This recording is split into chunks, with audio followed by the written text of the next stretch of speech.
Irmãos, Luz Bueno, passando aqui para a gente mais uma vez continuar nosso estudo de 1 Pedro, capítulo 2.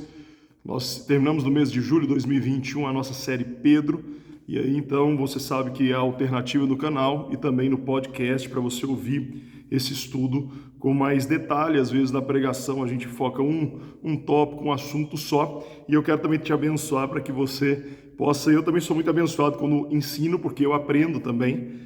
E eu quero que esse vídeo possa te abençoar, e se você gostou, manda aí para os seus discípulos na célula, compartilha, se inscreve no canal, também é muito importante, faça comentários, isso faz com que o YouTube jogue para frente e a gente vai então nós iremos alcançar mais pessoas. Então hoje, 1 Pedro capítulo 2, lembrando, sempre essa introdução que eu faço, que Pedro, ele faz uma carta aos cristãos 63, 65 anos depois de Cristo, que são dispersos, fugindo do Império Romano, e ele fala lá no capítulo 1, verso 1, aos que estão no Ponto, uma cidade, ou melhor, uma província, Galácia, Capadócia, Ásia, Bitínia, e ele vai escrevendo então, estudamos um pouquinho sobre salvação, sobre perseguição, sobre sofrimento, e agora então a gente passa para o capítulo 2, que vai ter 3 subdivisões. A primeira subdivisão é do verso 1 ao verso 3, que na verdade é o final do capítulo 1, Ele fala, portanto, livre-se de toda maldade, de todo engano, de toda hipocrisia, inveja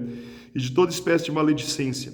Como crianças recém-nascidas, desejem de coração o leite espiritual puro, para que por meio deles cresçam para a salvação. E agora que provaram que o Senhor é bom. Então eles foram salvos, a gente viu isso no capítulo 1, e ele pede para 2 coisas acontecer que são muito importantes para nós. A primeira coisa, tire as coisas ruins, as coisas que te prendem, tirem toda maldade, tirem todo engano, tirem toda hipocrisia, tira toda inveja, tudo aquilo da natureza mundana, tudo aquilo do passado, tudo aquilo que talvez você tinha por não ter andado com Jesus. E agora você então vai ter o alimento, o verdadeiro alimento, o genuíno leite. Ele está então considerando essa galera, essa turma aqui, esses irmãos ainda como crianças na fé. Eu ensinei muitos anos biologia, e a gente sempre ensina ali em algum momento da aula sobre a importância do leite materno. E antes do leite materno, aquelas primeiras 48 horas, quando o bebê nasce, ele fica sugando e não vem nada, de repente jorra ali o colostro. O colostro é uma overdose, eu falava assim para os meus alunos adolescentes, é uma overdose de anticorpos. E é mais ou menos isso que eu vejo aqui. A gente tem que mergulhar na palavra para ter uma overdose de anticorpos, para que possamos então ser protegidos diante das armadilhas, diante das circunstâncias. Deixa eu só beber uma aguinha aqui para a gente continuar. E então ele vai para a segunda parte, desse estudo, aonde ele fala quem nós somos em Cristo. Ele passa então para uma comparação. Então você é uma criança, bebeu leite espiritual, e ele começa lá no verso 4. À medida que se aproximam dele, a pedra viva rejeitada pelos homens, mas escolhidas por Deus e preciosa para Ele, vocês também estão sendo utilizados como pedras vivas na edificação de uma casa espiritual, para serem sacerdócio santo, oferecendo sacrifícios espirituais aceitáveis a Deus por meio de Jesus Cristo. Pois assim é dito na Escritura. Então ele vem e cita o Velho Testamento, ele vai citar Isaías 28:16. Eis que ponho em si uma pedra angular escolhida e preciosa, e aquela que nele confia jamais será envergonhado. Aqui os estudiosos do Novo Testamento comparam essa pedra angular. Se um dia você tiver a oportunidade, ele está então usando de uma analogia bem legal para que as pessoas naquela época entendessem. Se você tiver uma oportunidade um dia de ir no Coliseu ou nas ruínas do Coliseu lá em Roma, você vai ver que ele é feito de pedras, e a última pedra é um triângulo, e ela pressiona, isso tem você digita no Google pedra angular, e ela pressiona aquele portal de pedras. Então a pedra angular, ela é na forma de triângulo, quando colocada ali ela joga uma pressão, e essa pressão dá o sustento para o portal. Ali no caso do Coliseu é bem claro isso.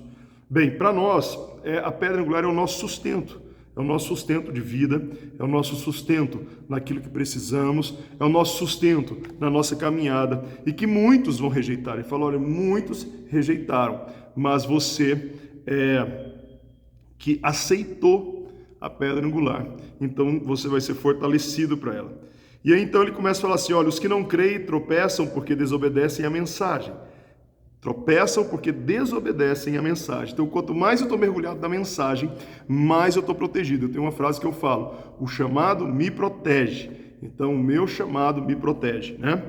E aí, então, e ele continua, para que também foram destinados. E aí ele fala o verso 9, um verso clássico, e que mostra quem nós somos. Vocês, porém, são geração eleita, sacerdócio real, nação santa, povo de propriedade exclusiva de Deus, para anunciar as grandezas daquele que chamou das trevas para a sua maravilhosa luz. Antes vocês nem sequer eram eram povo, mas agora são um povo de Deus. Não haviam recebido misericórdia, mas agora receberam. Então ele fala quem eu sou e para que eu sou. Então ele fala, olha, você é geração eleita, então o Senhor te escolheu.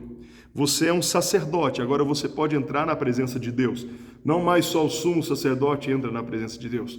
Você também pode entrar na presença de Deus. E aí então ele fala, você é santo, você é uma nação separada, você não vai se contaminar com as coisas desse mundo. E você é exclusivo. A nossa salvação nos faz ser apenas de Deus. Deus não quer nos dividir com ninguém. O amor, a Bíblia fala que com anseio, com ciúme anseia o Espírito Santo por nós. O Senhor não quer nos dividir com ninguém, nós somos santos, e quando nós entregamos nossa vida para Ele, nós somos separados. Só que para que eu sou geração eleita? Para que eu sou sacerdócio real? Para que eu sou nação santa? Para que eu sou povo de propriedade exclusiva de Deus? E ele continua no final do versículo 9 falando que Ele me chamou das trevas para a sua maravilhosa luz. Mas antes ele fala, para anunciar as grandezas daquele. Então eu tenho um propósito, você tem um propósito. Por isso que eu falo que aprender sobre Pedro é aprender sobre aquilo que nós somos, aquilo que nós precisamos ser. É aprender sobre a nossa missão. Eu sei o que eu sou para cumprir a missão. Eu sei o que eu sou para que nos momentos de luta eu saiba quem cuida de mim. Eu sei quem eu sou para que nos momentos de provações Deus possa me sustentar, porque eu tenho uma identidade, eu tenho uma paternidade.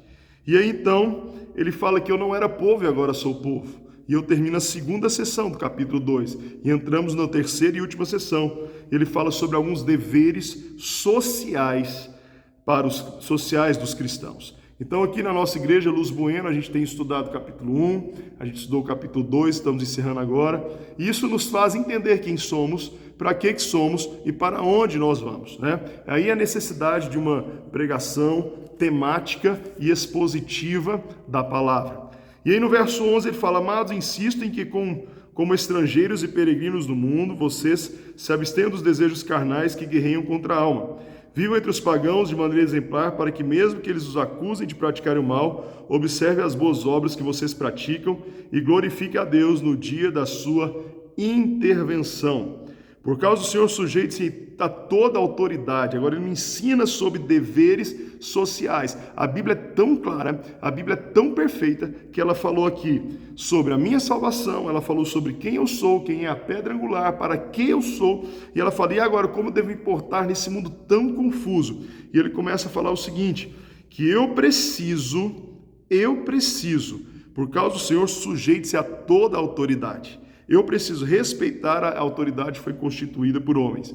Então, eu preciso respeitar o prefeito da cidade, o governador do estado, o presidente da república, aqueles que são autoridades, eu preciso respeitar.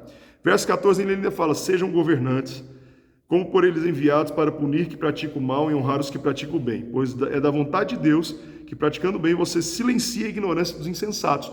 Então, nesse momento, eu tenho que saber o seguinte, que lá eles estavam sendo perseguidos, eles tinham governadores que não gostavam deles, eles tinham intervenções do Império Romano em vários pontos que eles estavam, mas Deus fala, honrem, a autoridade precisa ser honrada. Vivam como pessoas livres, mas olha o que ele fala, pessoas livres no verso 10, mas não use da liberdade como desculpa para fazer o mal. É muito forte isso. Eu sei quem eu sou, eu sei para onde eu vou, eu sei o que Deus fez para mim, eu sei quais são as normas que regem a minha vida, mas nesse mundo, eu preciso viver como livre, mas eu não tenho que chocar as pessoas que estão perto de mim, e nem achar que eu sou melhor do que eles. Isso aqui é muito forte, mas vivam como servos de Deus. Eu tenho que entender que eu estou na cidade de Goiânia para servir essa cidade, para mudar o coração daqueles que estão cegos pelo pecado, Mesmo que aqueles que não gostem de mim, que se levantem contra mim, eu tenho que servir a eles. Tratem a todos com devido respeito. Tratem a todos com devido respeito. Amem os irmãos e temam a Deus e honrem o rei. Aqui na igreja vai entrar qualquer tipo de pessoa. E a Bíblia fala que eu tenho que tratar todos com respeito. Eu não tenho que aceitar ou compactuar ou concordar com o pecado, mas eu tenho que aceitar. Então, se um adúltero entrar aqui, eu vou aceitar. Mas no dia que ele quiser um aconselhamento bíblico, no dia que ele quiser um confronto, eu vou falar, irmão, você está em pecado. A porta está aberta, mas aqui está cheio de gente sendo transformada por Jesus. Se entrar um mentiroso, é a mesma coisa. Ou qualquer tipo de prática que vá contra a palavra do Senhor. A pessoa a gente aceita, mas o Evangelho confronta e transforma essas práticas. E ele fala então dos escravos. Hoje nós não temos escravos, mas somos funcionários, né? E ele ainda fala sobre o Senhor, né? Ele fala lá no verso 21, para que vocês que foram chamados, pois também Cristo sofreu no lugar de vocês, deixando-lhes exemplo para que sigam seus passos. Ele não cometeu pecado algum, e nenhum engano foi encontrado em sua boca. Esse é o nosso padrão. Do mesmo modo, mulheres, sujeite-se cada uma... Estou lendo aqui o 3, volta, pulei aqui na minha visão, verso 23. Quando insultado, não revidava, quando sofria, não fazia ameaças, mas entregava-se àquele que julga com justiça. Ele mesmo levou o seu corpo os nossos pecados, e sobre o madeiro, a fim de vivêssemos para a justiça. Por suas feridas foram curados, pois vocês eram como ovelhas desgarradas, mas agora se converteram ao pastor e bispo da vossa alma. O que a gente aprende no capítulo 2? Que eu me alimento do genuíno leite espiritual, uma overdose de anticorpos. Que eu entendo o que eu sou e para que eu sou. Eu entendo por que eu tenho Jesus e por que eu vou, o que eu vou fazer agora, o propósito, a missão também estabelecida aqui. E eu entendo os meus deveres sociais. Eu entendo que agora, como convertido, como um cristão, como que eu devo me deparar nesse mundo. Encerramos o capítulo 2. Se você gostou, curte aí, se inscreve no nosso canal, manda para alguém. Nós temos duas formas de você assistir esse estudo. Você pode assistir pelo canal do YouTube Luz Bueno ou pelo podcast André Torres no Spotify, André Torres. Você pode entrar lá e ouvir esses estudos enquanto você está fazendo alguma coisa, uma caminhada, tá bom? Que venha o capítulo 3.